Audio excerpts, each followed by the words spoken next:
Olá, meus irmãos, graça e paz, Deus abençoe a sua vida.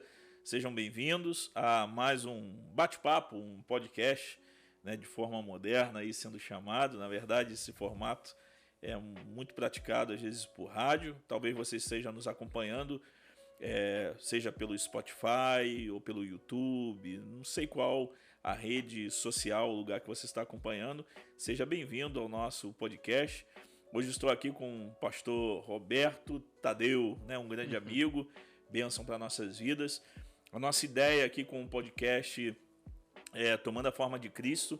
A gente tem compartilhado coisas da trilha radical, da missão Tomando a Forma de Cristo, mas a gente vai estar falando um pouco também de vez em quando sobre liderança, sobre pastores, sobre líder, ser líder.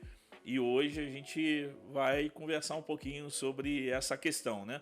Pastor Roberto, se apresente aí para a galera que tem nos acompanhado aí. E quem é você, cara?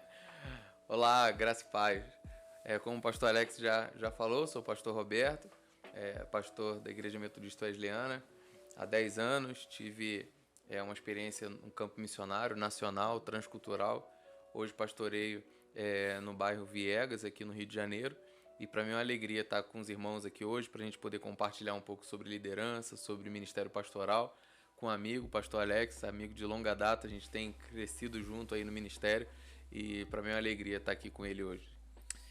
Bom, meus irmãos, hoje a gente vai conversar, vamos direto ao ponto, né? Porque uma coisa ruim para quem consome conteúdo pela internet é quando tem muita enrolação e a pessoa não entra direto no assunto. E hoje a gente vai bater um papo sobre o ministério pastoral, sobre, na verdade, eu acho que a liderança, né? Seja qualquer área do ministério, seja um pastor, um líder de louvor, qualquer pessoa que queira realmente, de fato, entrar no ministério. A gente tem uma caminhada aí no ministério, né? Eu estou com 43 anos, mas eu praticamente estou no ministério de forma integral desde os 19 anos de idade. E servindo, cuidando, pastoreando, aconselhando e servindo ao reino de Deus, a Igreja de Cristo Jesus. O pastor Roberto aí praticamente desde que se converteu também envolvido com o reino de Deus, como jovem, como missionário transcultural, nacional. E eu acho que a gente tem algumas coisinhas aí que eu acho que dá para compartilhar, né? E hoje a gente vai falar sobre 5 verdades, né, que você deve saber antes de entrar no ministério. Mas, primeira coisa eu acho que a gente tem que falar, que às vezes as pessoas não acabam compartilhando, mas existe uma coisa que meu avô falava muito, e quando eu me converti isso ficou no meu coração, que é: não se meta onde você não foi chamado. E isso é uma grande verdade hoje para o ministério, né? Porque tem muita gente que pode entrar no ministério de forma errada. E um grande problema também é que, às vezes, pastores mais antigos não têm a percepção ou a habilidade de ensinar os pastores mais jovens.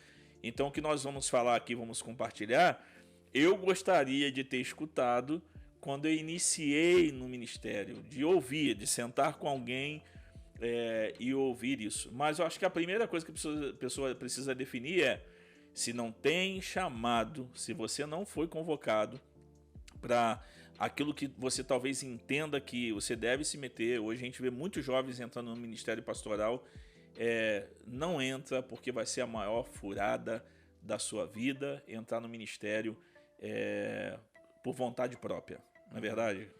Sim, sem dúvida. Na verdade, esse tema tem sido falado, né, com mais intensidade do que no nosso tempo, né? Eu acho que quando nós entramos no ministério há alguns anos atrás, e isso não faz tanto tempo assim, né? Mas se falava menos sobre ver a vocação específica do candidato, porque tem pessoas que são bons pregadores, e por ser um bom pregador, as pessoas já acham que ele tem que estar à frente de uma igreja, né? Ou é um bom evangelista, um bom comunicador, administrador, é zeloso com as coisas da igreja, e logo querem enviar esse candidato para o seminário para pastorear a igreja. Só que o apóstolo Paulo, principalmente, ele é muito claro quando ele fala de vocação, e ele fala de vocações específicas, né? De você permanecer no lugar que você foi chamado. Que você não deve se desviar daquilo que Deus te chamou para fazer.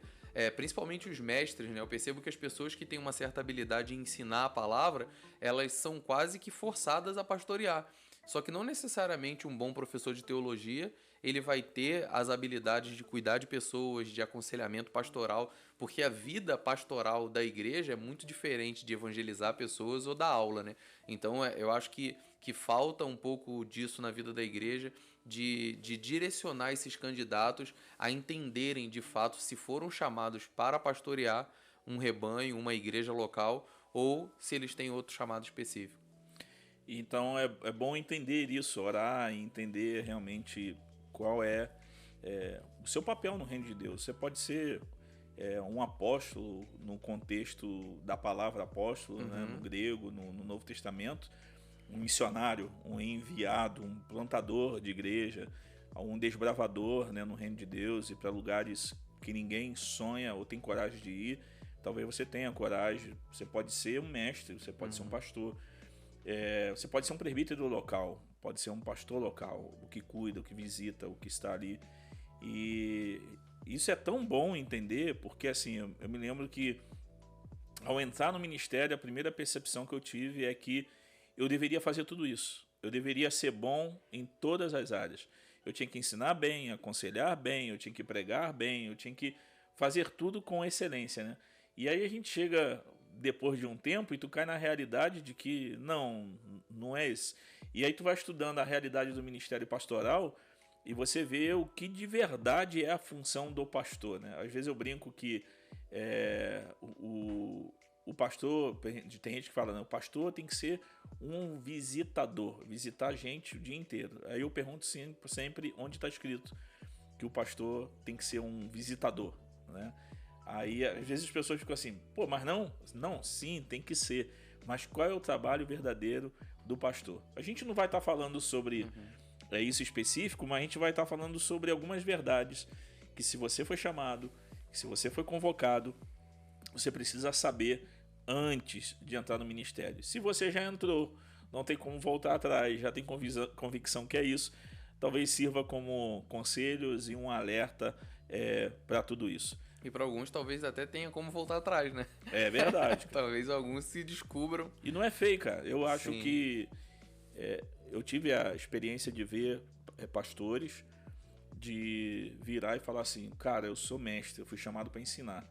E ir até a liderança do seu contexto eclesiástico e informar que ele não queria mais ser pastor sênior, né, o pastor principal de uma igreja, e se dedicou a um ensino. Nobre. Talvez muita gente ia olhar e falar assim, pô, o cara renunciou. Não, ele só se colocou no seu lugar, no seu devido lugar. Sim. Vamos lá para a primeira? Vamos. Primeiro conselho. Vamos sim. Você não é presente de Deus para a igreja. A igreja é um presente de Deus para você. Mas eu pensei que a gente era um presente, eu era um pastor que a igreja precisava ter, de que eu era um presente enviado por Deus para a igreja. Como que a gente vê isso, cara? Você não é um presente de Deus. Eu não posso olhar para minha vida e acreditar que essa igreja tinha que estar muito feliz por ter o pastor que ela tem. Na verdade, eu acho que isso parte de um problema. É um senso comum, né? Nos nossos seminários, na igreja local, que o vocacionado ele é muito importante, ele é muito especial, ele tem habilidades que nem todo mundo tem. E isso, de certa forma, é incutido em nós, né? Eu acho que desde a nossa formação teológica, hoje eu sou professor de seminário, e lá no seminário você percebe que os seminaristas, ele já tem isso muito intrínseco, né? De eu sou vocacionado, eu vou cuidar da igreja. Muitos até acham que já tem muito conhecimento, ainda seminaristas, nunca pastorearam uma congregação, uma igreja local, e acham que tem a solução para tudo. E quando a gente chega para pastorear uma igreja local, eu acho que a gente ainda vem muito com esse sentimento, né? Que nós somos a solução, que a gente vai resolver todos os problemas da igreja. Se fosse eu faria de tal jeito, o pastor tá fazendo errado. Mas quando você chega na igreja, você percebe que não é assim, né? Você percebe que a igreja, ela tem as suas demandas, dependendo da igreja que você for trabalhar, se é uma igreja mais antiga, que já tem mais tempo de plantada, ela já tem uma dinâmica de funcionamento, e quando você chega ali, os irmãos já estavam ali. A igreja local já estava ali. Ela existia sem a necessidade de ter você lá. Exatamente. E as coisas funcionavam daquele jeito. Você pode revitalizar, você pode ajudar, mas muitas coisas já funcionavam antes de você chegar. Então, eu acho que o pastor ele tem que ter essa humildade, essa sensibilidade de entender isso, né? Que a igreja, ela existe independente dele. E aí tem uma outra questão também, é que eu acho que a igreja, ela também forja muito nós como pastores, né? Às vezes a gente pensa que nós que temos as habilidades, nós vamos ter boa pregação, a gente vai oferecer para a igreja boas informações de liderança, teológica, só que a igreja local, dentro da sua simplicidade, ela trabalha muito em nós, né? Ela trabalha acho que ela muito... ensina muito mais o pastor, sendo ele humilde, do que ele ensinar ela. Sim. E essa realidade do você estar ali, eu acho que todo mundo já passou por isso, né? Onde você se enxerga como solução, como alguém bom, e a gente chega às vezes lá e essa igreja deveria estar orgulhosa de ter esse pastor aqui, né? Uhum. Eu aprendi em contar no campo uma coisa que isso depois foi curador e transformador da minha vida, né? A igreja que eu vou pastorear, ou as pessoas que estão perto, quando alguém fala, não, você é um pastor, ou tipo, tenta ressaltar a importância, que é legal, eu não estou falando que os pastores não têm qualidade, né? Mas eu sempre brinco falando a verdade, né? Deus tem o melhor pastor para essa igreja. Mas enquanto ele não vem, vocês ficam com esse aqui, cheio de defeitos, complicado. Que o pastor presente, o líder que é o presente para a igreja é Cristo. Claro. Não nós, né?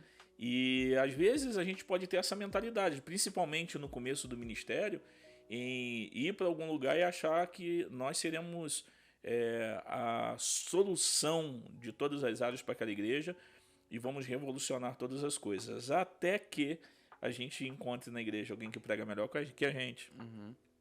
Um professor de escola dominical que ensina melhor do que a gente. Um excelente ou uma excelente conselheira da igreja, e aí a gente vai compreendendo que o trabalho nosso ali é equipar, é cooperar para equipar o corpo de Cristo, né? E como que é perigoso, cara, você achar como o popstar, o cara da igreja, e aí a gente centraliza tudo na gente. Será que a gente pode roubar de certa forma, do coração dessa igreja, que é a noiva de Cristo, tendo uma atitude como essa, o amor dela que deve ser por Cristo, e essa igreja começa a gostar mais da gente do que de Jesus? Sim, forte isso, sim. Na verdade, eu acho que isso é uma crise teológica também, né, Alex? Porque percebe que, pegando aqui de novo as palavras de Paulo como exemplo, Paulo, quando ele fala dos ministérios, né, ele fala que isso é para a edificação do corpo de Cristo.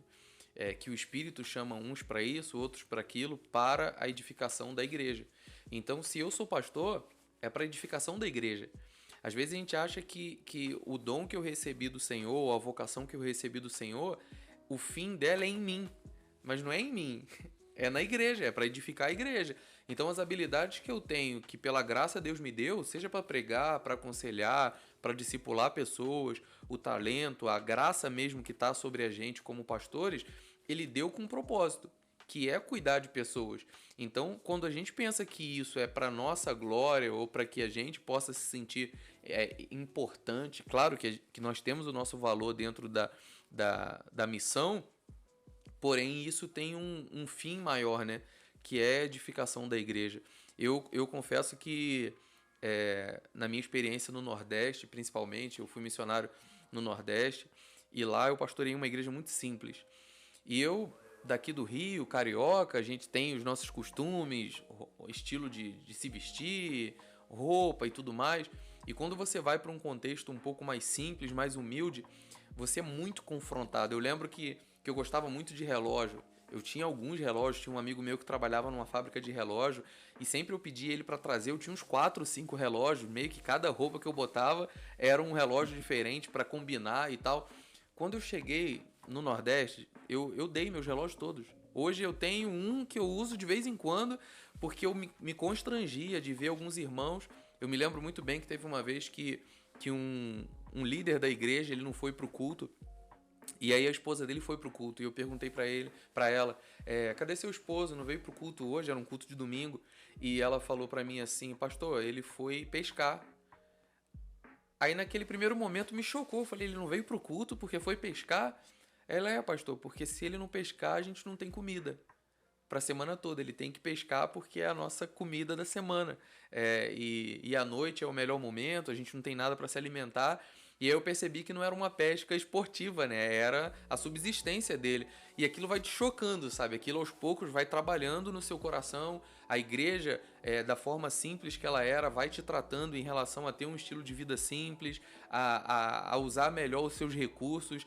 E isso é interessante, né? Porque você percebe que mesmo sendo o pastor da igreja, os membros eles vão te ensinando coisas que devagarzinho vai entrando no seu coração e vai mudando a sua vida. Hoje eu sou outra pessoa nessa área, depois que eu passei nessa igreja. É que o corpo se autodiscipula, né? Sim. E cada um... cara, assim, você conhece minhas crises com a questão da posição, né? Sim. O cuidado que a gente precisa ter.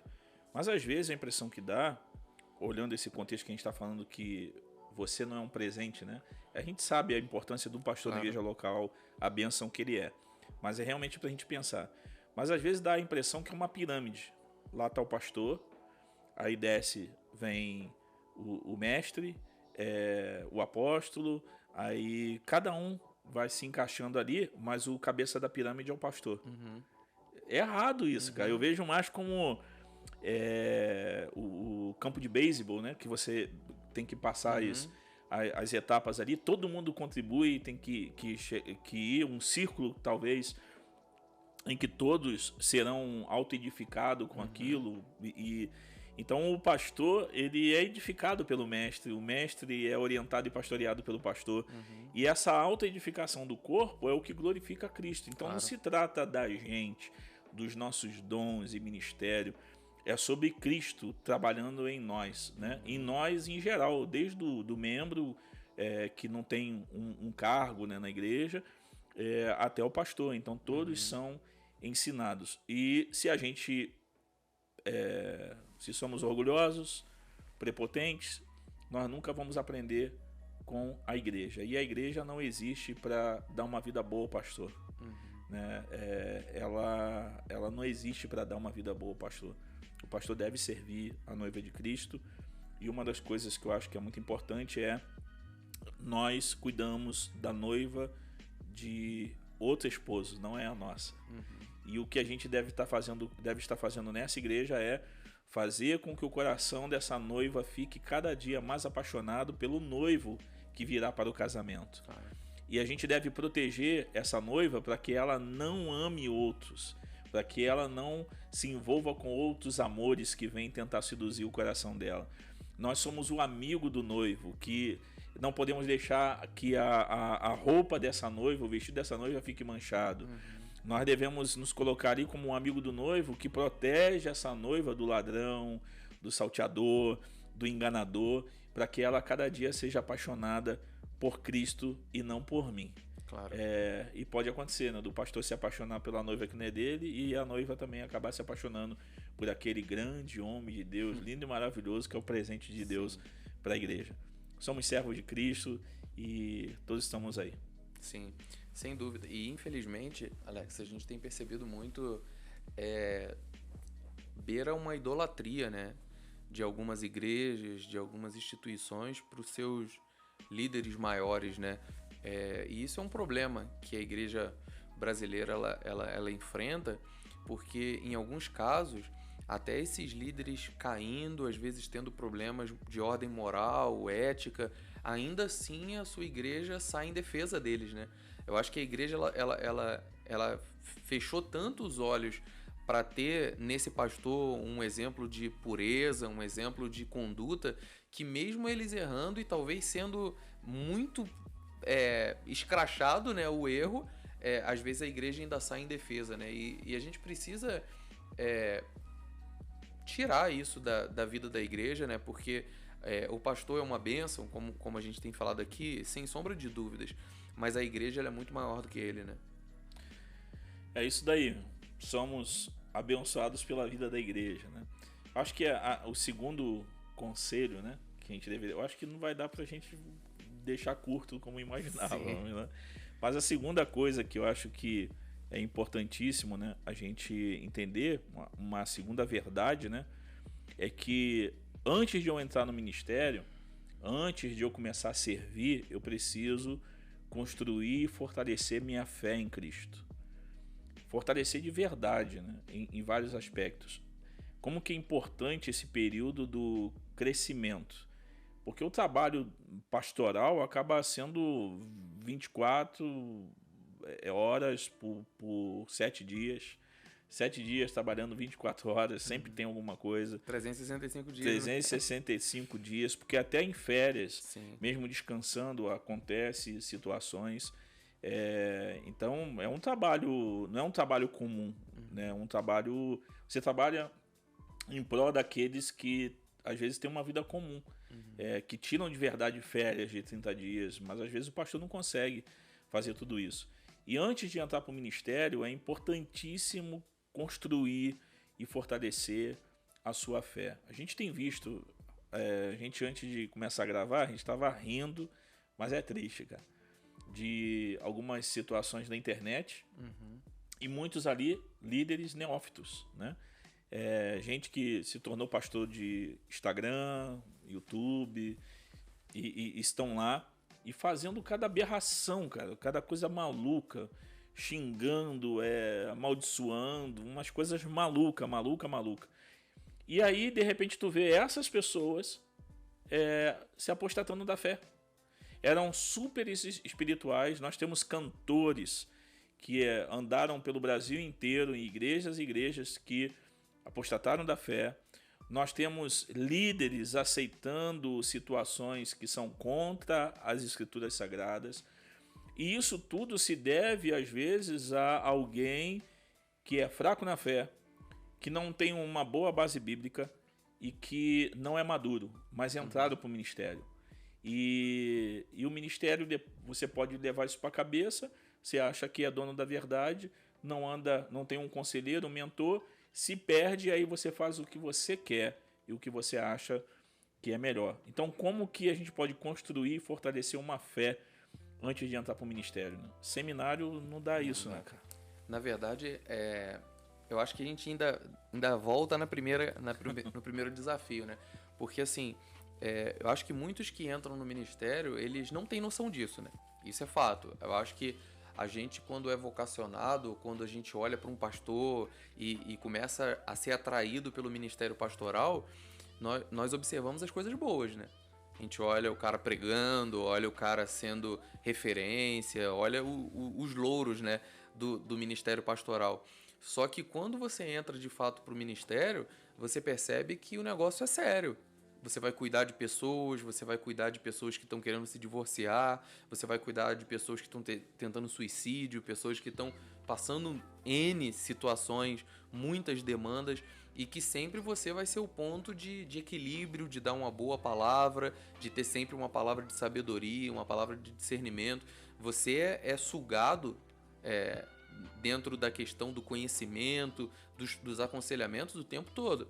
O tempo todo. Então isso exige de nós como pastores uma fé e uma busca, né, por uma fé em Deus diferenciada. E o apóstolo Paulo, é interessante que o apóstolo Paulo ele vai nos levar a pensar em duas situações, que essa fé ela vem pela palavra, né, e ela vem pela adoração. Ela vem pela palavra porque é em ouvir a palavra, né, que a fé vem. É por ouvir a palavra de Deus que a fé vem. Tem pastores que não lê mais Bíblia. Tem pastores que não preparam os seus sermões, que às vezes 20 minutos antes de subir no púlpito que vai ver, a gente até brinca, né, de dar uma requentada num sermão que já pregou há muito tempo atrás. Não que isso esteja errado, mas ainda que você vai pregar um sermão que já pregou em algum momento, precisa ter um momento de devocional, um momento de oração, um momento de reflexão. E a adoração também, porque essa vida de piedade, de oração, de buscar a presença do Senhor, de ter intimidade com o Senhor, ela precisa ser constante. Não é porque eu sou pastor hoje de uma igreja que eu não preciso mais orar, que eu não preciso mais ler a Bíblia, que eu não preciso ter comunhão com o meu Senhor, porque senão eu tenho a minha fé esfriada e isso pode ser um problema, né? Para manter a minha vida pastoral em alta, né? Eu posso correr o risco de viver a vida pastoral, que as demandas são muitas, né, Alex? A gente corre o risco de entrar no automático e fazer muitas coisas no automático e esquecer que a nossa vida com Deus, às vezes fazendo as coisas para Deus, a gente pode se perder dele, né? E a gente precisa entender uma coisa. Eu posso ter tido a experiência de busca, de oração, de ter visto anjo, seja lá o que for. Na caminhada de qualquer cristão, e principalmente de alguém que deseja e tem essa aspiração pelo ministério, nós temos crises, nós passamos por esfriamentos e nós nos esquecemos do Evangelho. E a gente começa a ter, às vezes, nós podemos nos tornar legalistas ou liberais. E a gente pode se tornar um verdadeiro fariseu em cima do púlpito, falando para as pessoas, ou ensinando coisas que não vivemos mais. E pelo fato da gente ter a habilidade de esquecer, né, a gente precisa ser renovado diariamente, né, essa renovação pelo Evangelho, as verdades de Cristo, né, porque ouvindo a palavra dele, nossa fé ela é desenvolvida. E como Abraão, né, que adorava e manteve sua fé firme nas promessas de Deus e seguia e mantinha. E na caminhada Abraão teve suas quedas, suas dificuldades, mas ele continuou, né? A vida cristã é uma maratona. E entendendo isso, a gente precisa ser sincero, e é por isso que eu acho que é importante você ter amigos e gente perto, porque precisamos de pessoas que nos ajudem a fortalecer a nossa fé. De amigos, de mentores, de confidentes, que a gente possa chegar para essas pessoas e falar: pô, cara, eu não tô com vontade de pregar, eu não tô com vontade, eu tô tendo dificuldade de orar, eu tô tendo crise de fé, eu acho que tô me tornando um incrédulo. E aí essa pessoa nos acompanhar, ou essas pessoas, e que a gente possa falar essas coisas e elas nos ajudarem no desenvolvimento da nossa fé. Meus irmãos, a gente tem como líderes, né? E se você é um pastor, está ouvindo isso, às vezes nós somos tão orgulhosos que não conseguimos admitir que estamos mais fracos, mais vazios do que os irmãos da igreja. Sim. A gente sabe como que está a nossa semana. E a gente está com dificuldade de orar, passamos horas maratonando séries no Netflix, ou seja lá onde for, e aí não temos coragem mais de ir para as Escrituras. Se perdemos esse entusiasmo, esse amor, essa paixão, a gente precisa entender que isso precisa ser renovado sempre, sempre, sempre. E não podemos ficar com a experiência da semana passada. Essa semana a gente precisa intensificar isso. E se alguém deseja entrar no ministério e não fortaleceu a sua fé, a gente tem casos de missionários, né, que vão para o mundo muçulmano e acabam apostatando da fé e adotando o Islã como sua religião. Nós temos pastores que não creem mais na inspiração da Bíblia. Nós temos pastores que debandaram para o lado e se tornaram neopentecostais, fazendo mandinga, macumba e seja mais lá o que for em cima dos seus púlpitos. E então precisamos ter o cuidado que nós também podemos cair nessa realidade por fraqueza e não fortalecer a nossa fé em Cristo Jesus através das Escrituras e da adoração. Sim. Essa semana eu vi uma palestra de uma missionária que trabalha com cuidado missionário e ela falou algo que me chamou muita atenção. Ela falou sobre um teste que é feito com pastores, missionários, que é um teste de estresse, né, para você conhecer o nível de estresse que você está. E ela falou que os resultados que geralmente dão nesse teste quando se trata de missionários e pastores é comparado com quem trabalha no bombeiro ou no exército. E aquilo me impactou, Porque quando você olha para a vida de um bombeiro numa situação de risco, de tirar pessoas que estão soterradas, ou de um acidente, ou de um incêndio, ou de um soldado, um militar, você olha que é um nível de adrenalina muito grande. E nós, enquanto pastores, o nosso nível de estresse é comparado a isso. Então, nós estamos o tempo todo, às vezes, preocupados com situações da vida de pessoas, de membros da igreja.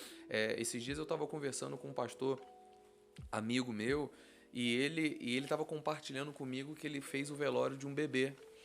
E só dele falar comigo como foi traumático para ele fazer aquele velório, de ver a mãe como estava, de ver ela abraçando aquele caixão e ele quase chorando, falando comigo que tinha sido muito traumático para ele. Aquilo me impactou, me chocou, sabe? Eu saí daquela conversa meio anestesiado. Eu falei assim, gente, eu nunca vivi isso. Eu tenho tempo de ministério, mas nunca tive essa experiência de ir num sepultamento fúnebre de uma criança, de um bebê. E olha só as demandas, né? Aí ele falou comigo que parece que no outro dia ou na outra semana era um casamento. E em uma semana ele fez um ofício fúnebre de uma criança, luto, dor, choro. E na outra semana ele estava fazendo uma celebração de festa, sorriso, alegria. Então a gente sai de um extremo ao outro em uma semana. E isso é muito, muito impactante, né? E se você não tiver fé para viver isso... Complicado. Que palavra você diz para uma mãe que perdeu um bebê? Não tem sermão pronto né? para isso. Não tem, não existe. Ninguém pergunta, né? Essa é a realidade, cara. Se tu tá querendo entrar no ministério, ninguém vai perguntar quantos sepultamentos tu já fez na vida. Não aprende no seminário, né? Ninguém vai perguntar isso para você. Ninguém vai perguntar se você tá bem. Ninguém vai perguntar, pastor. Poucas pessoas vão orar por você. Poucas pessoas. E poucas pessoas vão compreender no dia que você falta uma semana de culto e diz assim, pô, eu tava desanimado. Ninguém vai entender isso depois que você for líder, né? Muito difícil. E a gente precisa entender essa dependência de Deus, né? E aí entra pro terceiro ponto que a gente já misturou aqui. Sim. Que é você deve orar. Cara, é fácil líder orar? É fácil líder orar? Orar, oração de adoração simples, orar a Deus.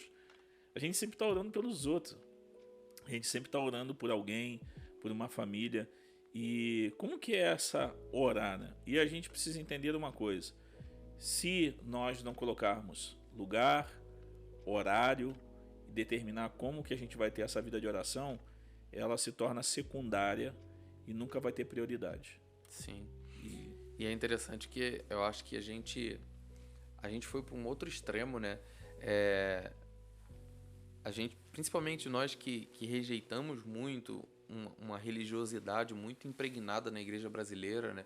Você percebe que muitas pessoas fazem coisas por mera religiosidade e você começa a querer romper com isso e você corre o risco de ir para um outro extremo, né?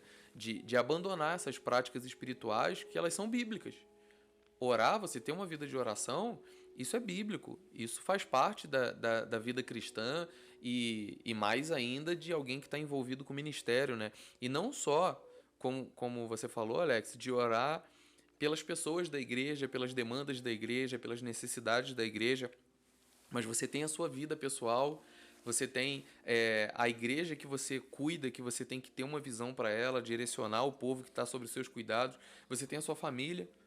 Talvez tem pastores que há muito tempo não ora pela sua esposa, pelos seus filhos, está sempre orando pelo outro, por outras pessoas de fora, mas a sua família de perto, né, as suas primeiras ovelhas, seu primeiro rebanho, talvez está desguarnecido no quesito oração, né? Então, isso é algo que a gente não pode negligenciar. Enquanto pastores, precisamos ter essa vida devocional. É bem verdade que de acordo com as demandas que a gente vai tendo, e isso cada vez tem se intensificado mais, né? Preparar sermão, se você dá aula em seminário, você é líder de alguma instituição da sua igreja, tem que visitar, e tem os ofícios fúnebres, tem os casamentos, parece que cada dia surgem mais coisas para fazer, mas a gente não pode sair de perto do Senhor, né? Que senão perde o sentido da vocação que temos.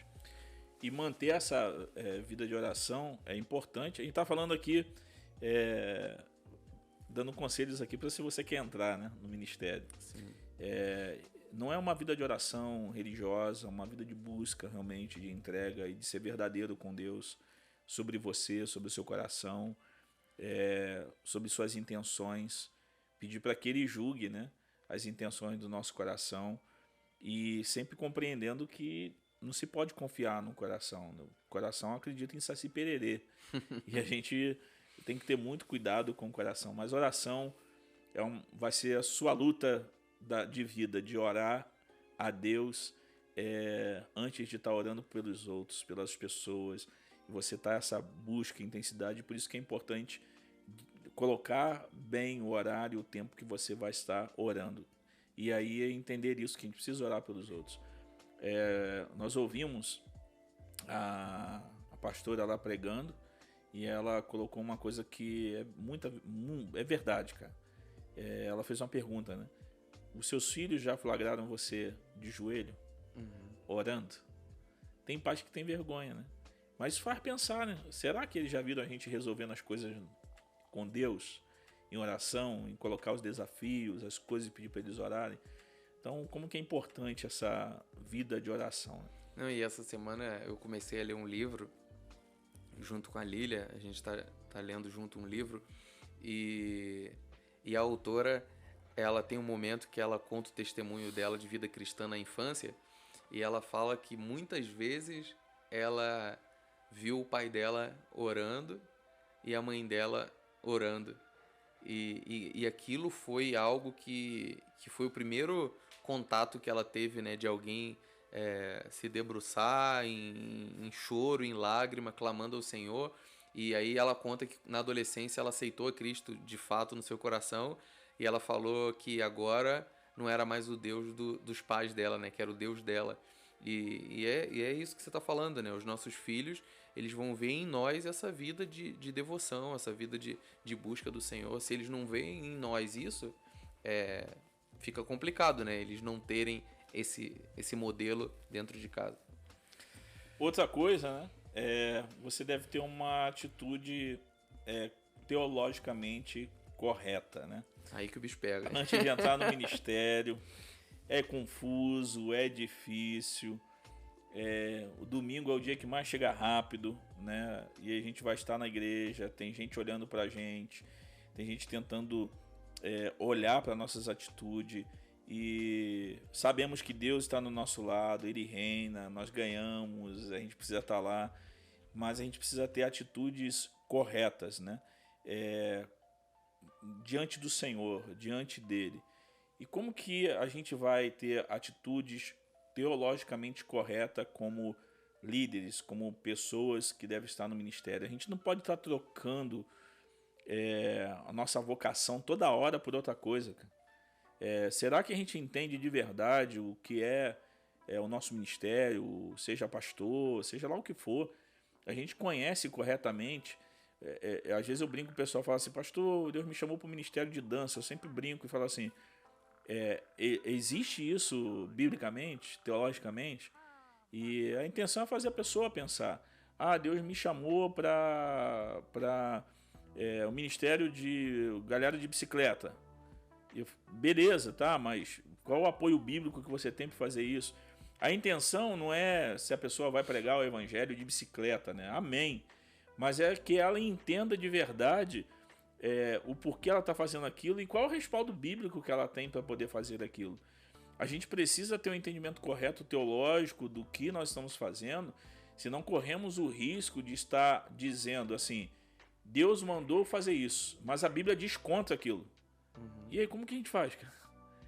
Quantas pessoas entram, né? Eu ouvia muito isso no Monte, já moro no Monte hoje, né? Mas pela cidade ser alta, mas às vezes no Monte eu escutava os outros falando isso: não, Deus mandou eu fazer isso e esse é o meu ministério. E eu ficava assim: pô, mas da onde o cara tirou isso, né? Por que ele vai fazer isso? Já pensou nisso, dessa atitude em todas as coisas ser teologicamente correta, né? Do relacionamento, de todas as coisas. Eu sei que é um mundo de possibilidades, né? Sim, mas eu acho que talvez tentando enxugar o máximo aqui, nós somos o modelo para nossa igreja, né? a igreja que está sobre o nosso pastoreio, enquanto líderes, né, pastores de uma igreja local, a igreja sempre vai olhar para nós como o parâmetro de teologia, de questões bíblicas, tudo que envolve Bíblia, teologia. O pastor ele sempre vai ser consultado, ele sempre vai ser abordado para questões diversas. O pessoal tem dúvida sobre dízimo, tem dúvida sobre a pandemia. Eu me lembro o tamanho do biquíni que vai usar quando tomar banho de praia. Sim. Pastor, o que você acha sobre isso? E você que tem que responder à luz das escrituras, você que sempre tem que ser aquela pessoa equilibrada. E aí, quando você não tem esse filtro, né? Quando você é desequilibrado teologicamente, porque tem muitos pastores que são desequilibrados teologicamente, né? Que são confusos em relação à sua forma de pregar, a forma de expor as escrituras, tem dúvidas sobre muitos temas, mas não assumem. Não assumem. Eu, como missionário, e sou bem... A gente, né? Bem convidado para ministrar sobre missões, eu percebo que nessa área é uma área de carência entre os pastores. Os pastores têm uma dúvida muito grande quando o tema é missão e geralmente convida a gente para poder falar sobre o tema. Mas você percebe que eles têm uma dificuldade, uma limitação sobre o assunto. E aí, como que a igreja ela vai ser uma igreja missionária ou desenvolver uma visão missionária se o pastor dela não prega sobre o assunto, não fala sobre o tema, não entende sobre o tema? Então eu acho que a gente precisa ter isso de forma muito, muito séria. Se você tá se preparando para o ministério pastoral, pegue a teologia que Deus colocou no seu coração, que você tem estudado, que você tem crido. Uma vez eu ouvi que a gente precisa escrever a nossa teologia a lápis, né? Porque talvez você está entrando no ministério crendo em tantas coisas e na caminhada você vai estudar um pouco mais, você vai se deparar com uma teologia um pouco mais bíblica, mais próxima do evangelho, e você vai ter que abrir mão de muitas coisas. E aí, você está preparado para abrir mão de coisas que talvez você cria há alguns anos atrás e hoje você vê que, caramba, eu vou ter que voltar e pedir perdão para as igrejas, pedir perdão e devolver a oferta, né? Onde pregou alguns anos atrás. Para mim, felicidade, algumas pessoas têm meu CD e DVD gravado. Algumas coisas que eu acho que eu ia reformar e reformular. Talvez pregaria tudo diferente. Alguns sermões. Usaria até o mesmo tema, talvez, né? Mas eu ia repensar tudo isso. Sim. A última, né? Quinta coisa, a gente precisa entender que devemos viver de um modo digno de imitação. Paulo deixa muitos exemplos, né? Ele instruindo Timóteo, ele diz para escolher homens que eles possam ser exemplo da congregação. Hebreus mesmo também deixa para a gente essa ideia do viver de um modo em que a gente possa ser imitado, que as pessoas possam olhar para a gente e copiar a situação. Eu fico preocupado com o tipo de líder que estamos demonstrando para a igreja. Eu convivi com realidades de que, às vezes, o líder, cara, ele era o primeiro da fila. Eu acho que a gente tem que honrar nossos líderes, mas tem hora que passa demais, cara. Tem hora que, com respeito a essas coisas, né? De ver senhoras, às vezes, comendo sentada numa pedra, alguma coisa num quintal, em lugares, né? Eu andava muito, pregava por muitos lugares e olhar assim e ver um lugar reservado com ar-condicionado para os pastores, cara. Aí aquilo me dava uns negócios, ficar assim, pô, olha como que a senhora está sendo tratada, podia ser uma viúva, alguém, e olha os pastores como estão sendo tratados. Talvez quem está lá de fora poderia olhar e falar assim, um dia eu chego lá. Um dia, né, eu quero ser honrado desse jeito, um dia eu quero receber as coisas desse jeito. Nós, como líderes, devemos demonstrar para as pessoas o modo de viver cristão, forma de viver como pai, como mãe, como filho, como cidadão, nossas atitudes para serem imitadas. E querendo ou não, quem está sendo liderado vai imitar essas coisas. Então eu posso estar produzindo, eu posso fazer da minha congregação, da minha liderança, aqueles que estão sendo liderados por mim, e eu faço uma fábrica de gente igual a mim, com as suas atitudes. E aí a gente vê pessoas que estão no ministério, cara, mas atitudes totalmente contra Jesus. É um assunto aí que a gente pode gravar um outro bate-papo, mas tem hora, a pergunta que fica é: por que queremos ter hoje o que Jesus nunca quis ter? Nós queremos honra, ele abriu mão da sua. Nós queremos glória, ele abriu mão da sua glória. Nós queremos uma casa boa pra gente morrer dentro dela, ele não tinha onde reclinar a cabeça. A gente pensa em ter um automóvel de luxo bom, bacana. Eu quero ter um carro bom, mas Jesus não se preocupou com isso. Nós queremos ser, talvez, às vezes até como deuses, cara. Tu vê líderes que a atitude é como se fosse um deus na terra. E Jesus não teve por usurpação ser igual a Deus. Às vezes parece que a gente está andando na contramão do que Jesus queria para a vida dele, e nós queremos o oposto do que ele quis e planejou para o ministério. Vivendo desse jeito, olha o modelo que estamos sendo para as pessoas, para que elas imitem a gente. Sim, essa fala do apóstolo Paulo, né? Sejam meus imitadores como eu sou de Cristo, ela ecoa, né? Na nossa mente, porque a gente precisa ter esse peito de Paulo, né? E falar assim, ó, pode me imitar, porque olhando para mim vocês vão ver Cristo, porque eu imito ele. E a grande questão é que o evangelho, quando a gente vai se distanciando, e aí vai dentro de todas as outras dicas, né? Quando a gente vai se afastando da palavra, da vida de oração, dessa vida de adoração, e achando que a gente é um presente para a igreja e não a igreja é um presente para a gente corre o sério risco de cada vez mais ir se distanciando dessa proposta, né, que é o que o evangelho propõe para nós enquanto pastores, né? Eu percebo que cada vez mais a gente tem se distanciado disso. Isso é um grande problema, né? O evangelho, ele chama pessoas simples, homens simples, para cuidar da igreja de Jesus.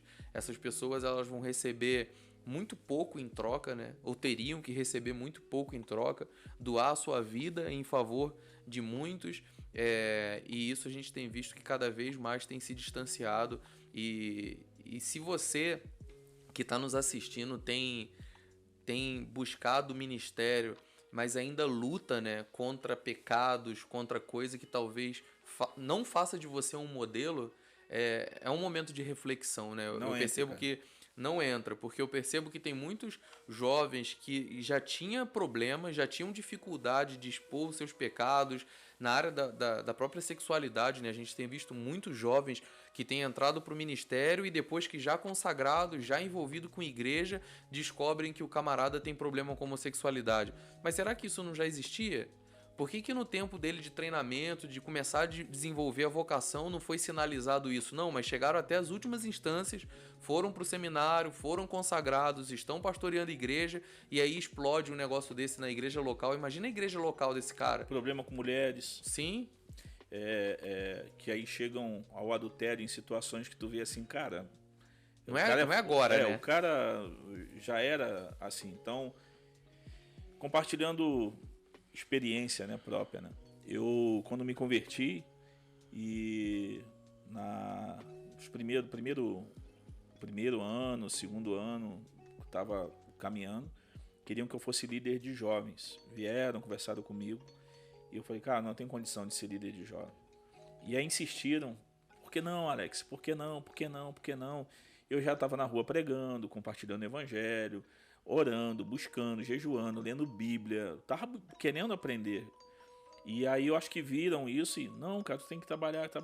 Aí um dia eu fiquei tão irritado e eu virei na frente do líder, né, da congregação onde eu estava e tudo, eu falei assim, cara, se você me bota como líder de jovem hoje, possivelmente daqui a 2 meses tenham resultados de gravidez das meninas, porque eu ainda tenho dificuldade com isso, eu tenho pedido a Deus que Ele me ajude, porque é por isso, aí a pressão era porque que eu não namorava, porque tinha meninas solteiras da igreja, eu falava, não tenho condições agora, mas eu poderia ter aceitado, acreditando que eu iria resistir, e de repente estaria amarrado nessas situações, porque eu entendia que eu não tinha capacidade, e quando eu entendi isso, eu pude entrar em paz sabendo que se acontecesse alguma coisa assim, era porque eu tinha dado mole, vacilado, não vigiado, e não porque eu era fraco naquilo, e não porque eu não tinha capacidade de resistir e de fugir. E isso é em todas as áreas. Alguém que tem problema com dinheiro, tem problema com mulheres, tem problema com homens, tem problema com poder. Então tudo isso pode se tornar um ídolo dentro. Sim.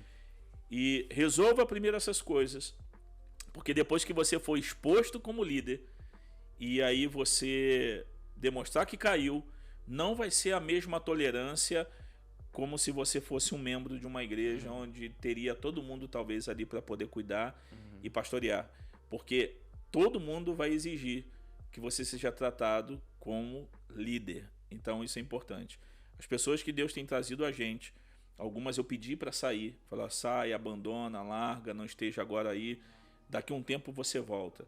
Justamente porque eu vi essas questões, falei, cara, vai cair e aí a igreja não vai ter pena. E infelizmente essa é a realidade, né? Sim, sem dúvida. Ser exemplo para a Igreja de Jesus é um grande desafio. E essa fala nossa, longe de nós, né, Alex? Achar que a gente não peca ou que a gente é super santo. Não, de maneira nenhuma. Mas é porque a gente já passou por tudo isso. Exatamente, nós já estamos no ministério, né? E talvez poderíamos ter evitado muitas coisas. A caminhada realmente ela é desafiadora.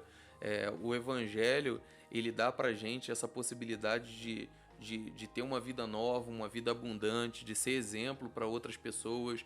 Só que a gente precisa ter o foco em Jesus, né? Jesus como nosso modelo, Jesus como o alvo do nosso ministério.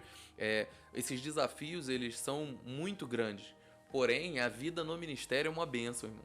Se você de fato tem se sentido vocacionado, se Deus te chamou, se você tem essa convicção em Deus, que Deus ele te chamou para pastorear, vá com tudo, faça o seu tempo de preparo, de treinamento, se entregue para a obra que o Senhor tem te chamado. Os desafios eles são reais. A gente está compartilhando aqui pastores que já pastoreiam há muito tempo, já se doaram muito para o Evangelho, mas que ainda temos as nossas demandas. E isso faz parte, né? Faz parte do ministério. E tem os louros, né? Você vê um jovem que você discipulou, um jovem que você batizou, que você conquistou a confiança dele no Evangelho, rompendo, né? Liderando, pregando o Evangelho. Isso é bom demais. De verdade, cara. E é essa palavra que a gente deixa para vocês. Você vai continuar com dificuldades, você vai continuar com suas fraquezas, você vai continuar se sentindo incapaz, mas o cabeça da igreja nos sustenta, nos fortalece, nos guia e nós vamos amadurecendo conforme vamos seguindo sua palavra, suas ordens, vamos sendo discipulados por outros. E se Deus te chamou, não volte atrás. Siga, caminhe, vá embora, porque Deus vai te sustentar. Ele vai sustentar você financeiramente, porque Ele é o provedor de todos nós. Ele vai te sustentar, porque Ele te segura. Se você afundar, Ele vai te levantar, Ele vai te fortalecer, Ele vai cuidar de você. Mas a nossa palavra com tudo isso daqui é que não tenha pressa no período de preparo e entenda de que essas verdades, antes de entrar no ministério, é muito importante. Tem várias, né? A gente em 5 aqui, quase levou aí não sei quantos minutos aí, mas é muita coisa. Se você quer conhecer o Tomando a Forma de Cristo, é uma missão, né, que já está aí em atividade, trabalhando já há mais de 8 anos, no Rio de Janeiro, em Campo Grande. Aí embaixo tem a descrição, você pode olhar, você pode ofertar, você pode ir, você pode ser treinado, participar de algum dos eventos que acontecem e ser abençoado através da missão Tomando a Forma de Cristo, ok? Deus abençoe, compartilhe com alguém, se inscreva no canal, curta e que o Senhor te abençoe de forma poderosa. Pastor Roberto. Fique com Deus, Deus abençoe, tenha discernimento, foque naquilo que Deus te chamou e que Deus te abençoe na missão.